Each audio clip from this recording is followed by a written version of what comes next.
So మొత్తానికి 287 భారీ పరుగుల చేసింగ్ తో ఫీల్డ్ లెగ్ దిగినటువంటి ఆర్ఆర్ విఫలమైందని చెప్పుకోవచ్చు. అంటే పూర్తి స్థాయిలో విఫలం కాకపోయినా ఆల్రెడీ పవర్ ప్లేకి ఆల్మోస్ట్ 3 వికెట్లు కోల్పోయారు.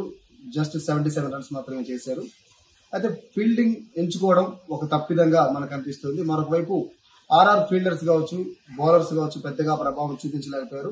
ఏకంగా ఒక్క ఓవర్లో అయితే దాదాపు 22 పరుగులు సాధించారు ఆర్ఆర్ బౌలింగ్ టైంలో హైదరాబాద్ వాళ్ళు. సో మొత్తానికి అయితే చూస్తే ఇవంతా కూడా టాస్ గెలిచినప్పుడు మాక్సిమం ఎవరైనా సరే ఫస్ట్ బ్యాటింగ్ చేయడానికి ట్రై చేస్తారు. బట్ ఇక్కడ ఏ ఉద్దేశంతో ఆర్ఆర్ టీం మరి ఫీల్డింగ్ ఎంచుకుందో తెలియదు కానీ వచ్చిన అవకాశాన్ని హైదరాబాద్ టీం అయితే మాత్రం చాలా చక్కగా వినియోగించుకుంది. There is no doubt. And ఆ టీంలో ఉన్నటువంటి బ్యాట్స్మెన్స్ ఎవరైతే ఉన్నారో వాళ్ళందరూ కూడా తమ స్థాయికి తగ్గట్టే రాణించారు.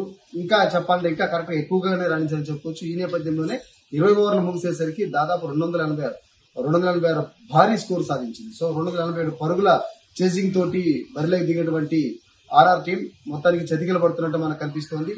అదిలోనే 3 వికెట్లు కోల్పోయారు.